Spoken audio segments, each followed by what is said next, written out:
Good morning, class.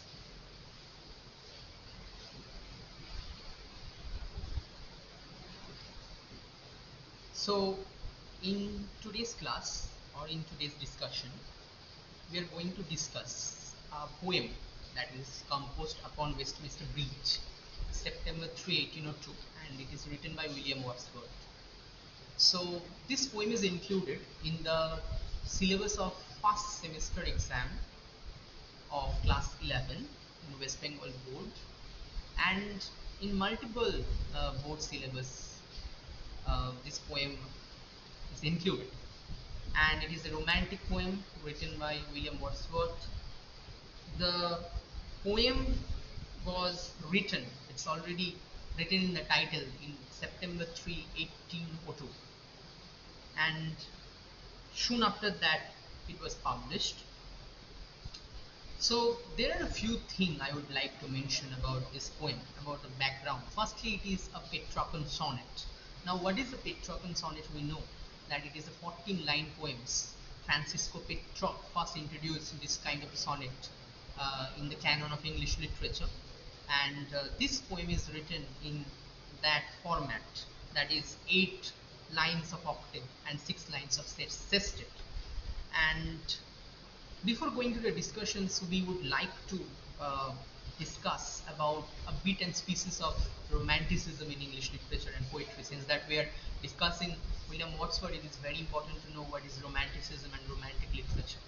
So if you see the presentation, you can see that a late 18th to mid 19th century artistic and literary movement that rebelled against the order, logic and industrial focus of the Enlightenment and Industrial Revolution is known as the Romanticism. So in the mid half of 18th century, mid 18th century onwards, there was a progression in technology, science and everything, and this shift from the people, the shift certainly it changed from the rural areas to the urban or semi-urban. People started moving to the cities for the sake of earning, for the sake of better opportunities, and the morality, the kind of connection people used to have in between each other, that was kind of erupted during this time.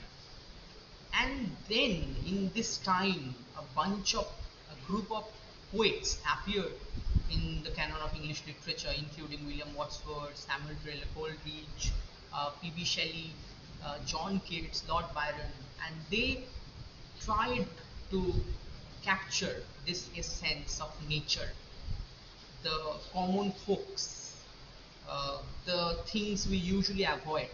They started including this in their own poetry, and this is how this romanticism in literature formed.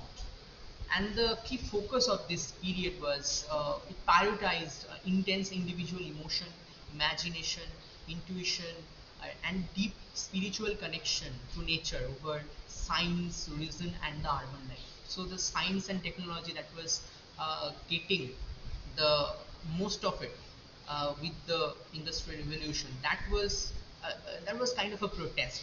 The motto of romantic literature was to return to the nature, and the romantic poetry characterized by everyday language. It was written in very, these poems are written in very lucid language, in the language of the common people, so that they can understand, they can read their self, they can get the picture, they can mirror themselves in through these poems. And the celebration of the common person and the concept of the sublime, like awe-inspiring, overwhelming nature, and poetry as the spontaneous overflow of powerful feelings.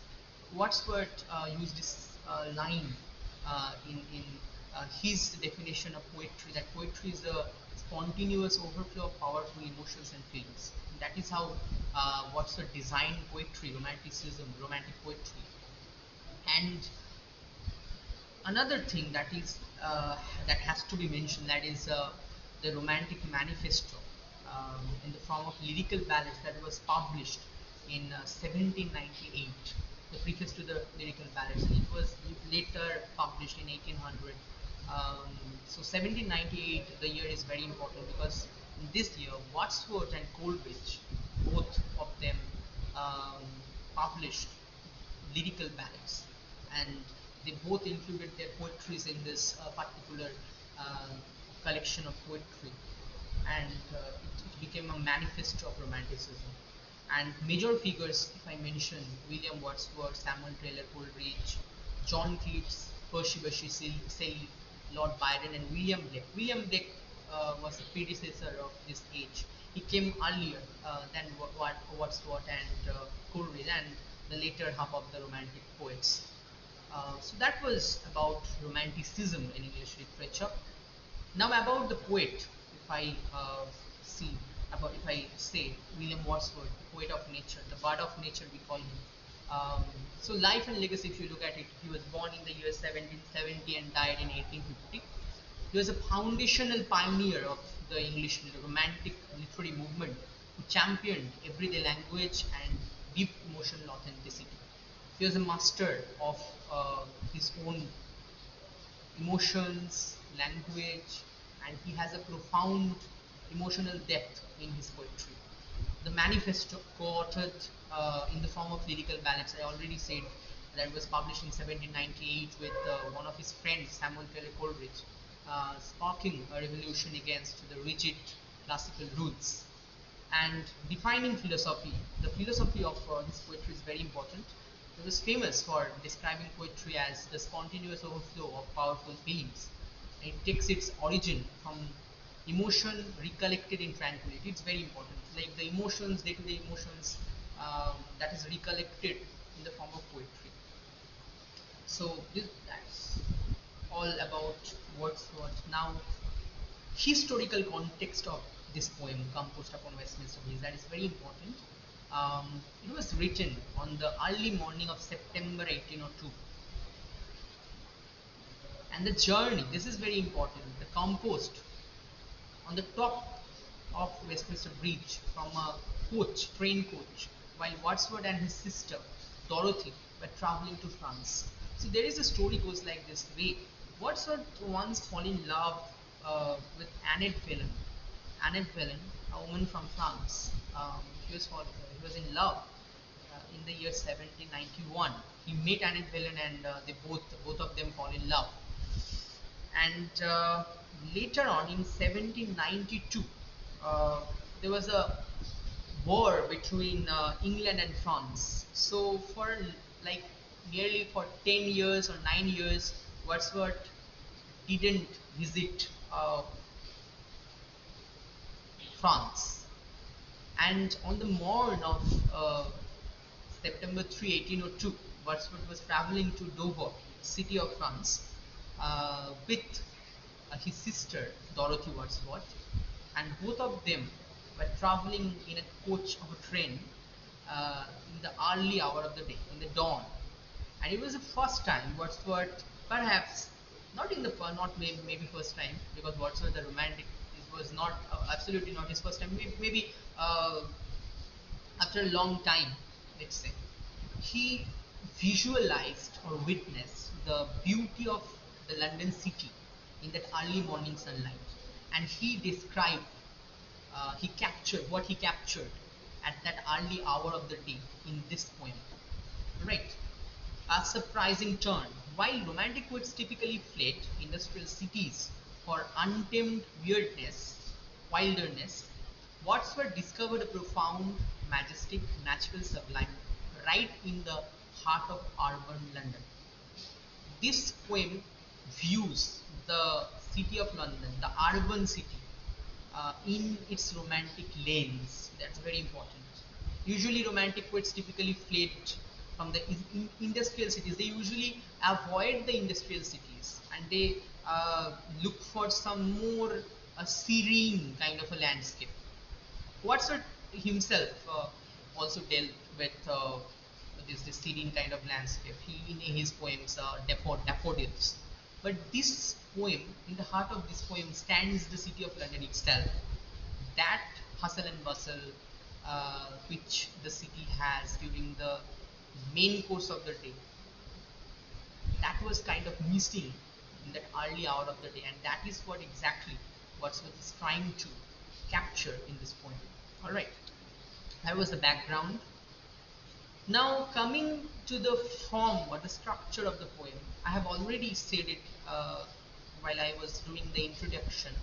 Still, let's take a look that a Petrarchan sonnet, this is a Petrarchan sonnet. It's an Italian sonnet. I have already said that it was introduced in the canon of English literature by Francisco Petrarch, and it was structured into 14 lines, dividing into 8 lines of octave and 6 lines of sestet. Next come the rhyme scheme. It's very important. The octave part, if you look to the rhyme scheme of the poem, the octave part is divided as ABBA, ABBA, and the sestet is CDCD, CD. So this is the rhyme scheme of the poem. You need to remember. And the poem is written in steady iambic pentameter, the tone of the poem, creating a rhythmic. The meter of the poem is iambic pentameter, creating a rhythmic, meditative cadence that mimics the quiet heartbeat of morning. It's very important. All right, and the turn volta occurs at the 9th line. We know that volta is the turn where there is a shift you can get in sonnets. So that occurs in the 9th line in this poem, shifting the poem from an external visual description to an internal emotional reference. So we will see, we will witness, we will look at the volta when we will go in the discussion of the poem. All right. Next, now directly we will go or enter into the poem. I'll read the poem and give analysis of the poem. So the poem starts with these lines: art has not anything to show more fair, dull would he be of soul who could pass by, a sight so touching in its majesty. So the first 2 lines, if you see, here the poet is using a figures of speech. This is called hyperbole. Hyperbole is when you define something in an exaggerated manner. Like art has not anything to show more fair. Now, definitely art has many things to show more fair, many things to offer. But in the poet's vision, the early morning beauty of the city of London, in the early hour of the sunlight, is the best thing that the art has to offer. And a person who is dull, who is emotionless, he's calling the person who will avoid such beauty, would be dull of soul, who could pass by a sight so touching in its majesty. And this sight, Wordsworth is describing this sight of the early hour of the city of London as a touching sight, a majestic sight, and the person who will avoid this sight, he's calling him a dull. That means motionless. Now, the one figures of speech I have already fetched from the poem, that is the hyperbole. Another figures of speech or figures of speech you can get through this poem is the personification. So the entire London city is being personified in this poem. So personification of London wearing the morning like a garment. Oh, that is in the later lines. All right. Now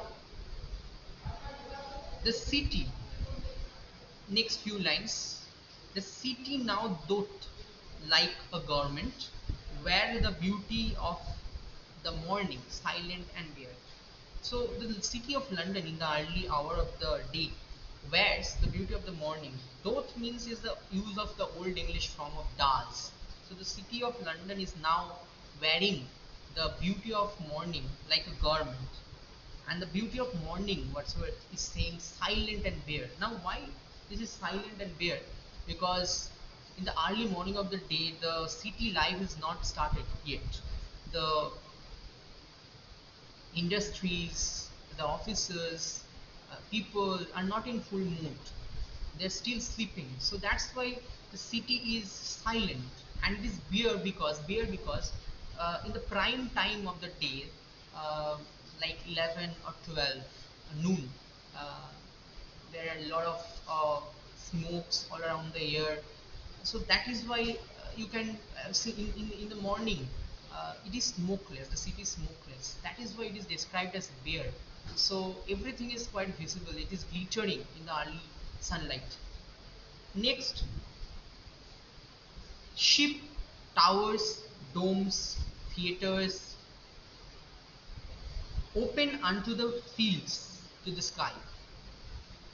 Ship, towers, domes, theaters, temples lie open unto the fields and to the sky. So the since there is no smoke in the air, and Wordsworth is visualizing the landscape, entire landscape, from a bridge, from a point when you can see the entire city in front of your eyes.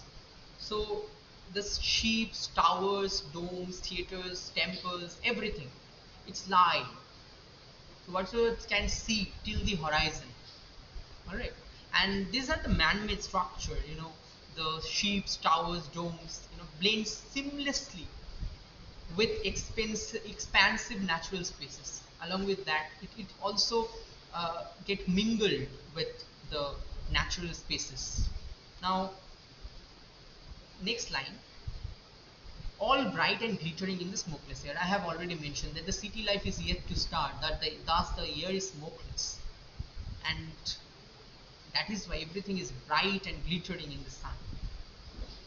The crucial absence of industrial pollution is making this smokeless air, allowing the metropolis to shine in pure light. Never did sun more beautifully steep in his first splendor valley, rock, or hill. So Wordsworth in the next few lines is saying that the urban sunshine is completely exceeds any wild rural landscape like a majestic valley or hill. So the sun, Wordsworth is saying, never did beautifully shone like this time. The kind of aura, or the kind of sunlight it is giving right at this moment in his first splendor, because the sun is rising at that point, it is the time of dawn. So in his first splendor, the sun never beautifully steep give the sun light over the valley, rock, or hills. Never saw I calm deep stillness did I see. Never did the sun more beautifully sleep in his first splendor valley, rock, or hill. Never saw I have felt a calm so deep. And the poet is saying that, but the poet have never seen such a calmness, such a such a serenity, peace in his entire life. Because it is also a kind of a sure, you can say in that way that people are getting busy with the progression of industry. People are getting busy, they are not taking out time to look or appreciate the beauty of the nature. They're busy in money making, they're busy in, they're tirelessly doing their things, but they're hardly getting time um, to appreciate the beauty, to spend times in the laps of nature. And that is why when Wordsworth is getting this chance of looking at things in this early hour of the day, looking at nature, he's enjoying it to the fullest. Now the siested part. The river glided at his own sweet will. Here the river mentioned in the poem is river Thames. And the river glided, that means the river is flowing at its own sweet will, the way it wants, because there's no ships right at this moment in the sea, on the sea. There's no ships, no boats, so there's no interaction of its flow. So the river is flowing at its own sweet will. Dear God, dear Almighty, the very houses seem asleep. the very houses means the houses of the city of London, and all that mighty herd is lying still. The mighty herd is referred to the city of London. The city of London is yet to awake, and that is why the poet is saying the city is still sleeping, it's in deep slumber. So the river Thames is freely, you can see the explanations in the presentation. The river Thames flows freely at his own sweet will. So see, the river has no gender, right? But it is mentioned as his, so this is a personification. Alright, his own sweet will. That means it's the personification. Personification is the literary device of imposing human characteristics to non-human objects. So the river Thames is a non-human object, and here the poet is personifying the river Thames. And dear God is asking dear Almighty that the very houses seem asleep, and this he is asking for the peace, the serenity. The city of London is missing long since the industry or the morality kind of erupted in between the men,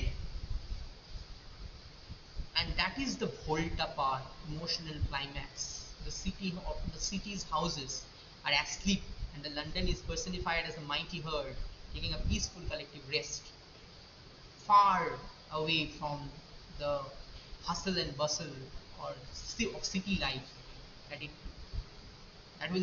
going to start maybe after an hour or so. And Wordsworth is asking for this time, this peace, this slumber, this sleep for quite a long time, quite more time. So that is what the poem. Now I hope I'm clear with the meaning of the poems.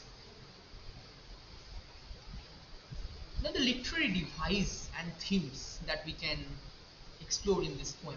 The first theme I would like to ponder upon is the urban sublime. Sublime means serenity, finding spiritual grandeur in a massive human metropolis. Wordsworth is choosing the city of London as the heart of this poem, and here you can see the spiritual grandeur he is trying to find in this human metropolis. He is not taking a peaceful pastoral landscape as his landscape of the poem. He is choosing this very heart of London, maybe the earlier hour of the day. So you can get this spiritual grandeur even if you are staying in a metropolis. That is what the poet is trying to say, because if you look for the spiritual grandeur, you can get it through anywhere. If you go to the big cities like France, London, America, anywhere. Next theme, which is very important, that is harmony. The seamless blending of human architecture and natural elements. You can see the ships, towers, domes, everything. At the same time, you see the harmony of nature. You see the free flowing nature of the river Thames. You see the beauty of the city, everything, the sunrise, everything, the rock, valley, hills. So this is the blend, it's a harmonious blend of the man-made architecture and nature. Next is stillness. The poem is capturing a brief, fragile moment of peace before the chaos returns. This is the moment the poet is capturing. Is stillness.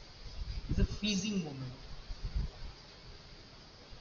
before the chaos returns. Maybe after an hour the chaos will again come, but there is a peace in between. So the poet is capturing that very peace, stillness. Now if you look at the key literary devices that is used by Wordsworth, here you can see many personification. First of all, the city of London is personified. Next, the city itself is personified as it is wearing a garment.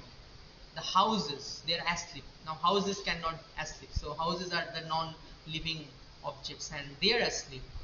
And also the city of London is mentioned as mighty herd. The river Thames glided at his own sweet will. So these are the personifications.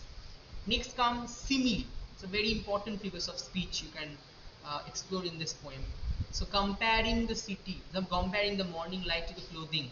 The city now looks like a garment. So it's light, or as well, like we know that the simile is a kind of figures of speech that you uh, kind of relate with some other things, with some other things. So here the city is compared to as a human who is wearing some garment. Alright. Next is hyperbole. At the very start of the poem, at the very beginning of the poem, Wordsworth uses a line that the art has not anything to show more fear. I have already said that it is a hyperbole because it is an exaggerated expression, completely a powerful emotions of Wordsworth maybe. So this is a hyperbole. Next, Wordsworth also incorporated some of imageries, like the sensory details, tactile imageries, visual imageries, like the imagery, the sensory imagery lies here. The Wordsworth paints a vivid picture by appealing strongly to readers' senses, particularly sight and touch or feel. Visual imagery, you can see the steep towers, domes, theaters, temples open under the fields, under the sky, all bright and glittering. If you read the poem, you can visualize this images of ships, towers, domes, theaters, temples, everything. Tactile imagery, now if you see, uh, it's kind of atmospheric images, like the silent and bare, smokeless air. These are the tactile images, smokeless. There's no smell of smoke in the air. Alright. And emphasizing a rare cleanliness and quietness free from the usual shoot and noise of the industrial revolutions. It is a very rare images that the poet is capturing in this poem. Next. And romanticism explored in the overall poem. That's a very important thing. It can come as question in your exam, that justify this poem as a romantic poem, or romanticism as explored in this poem.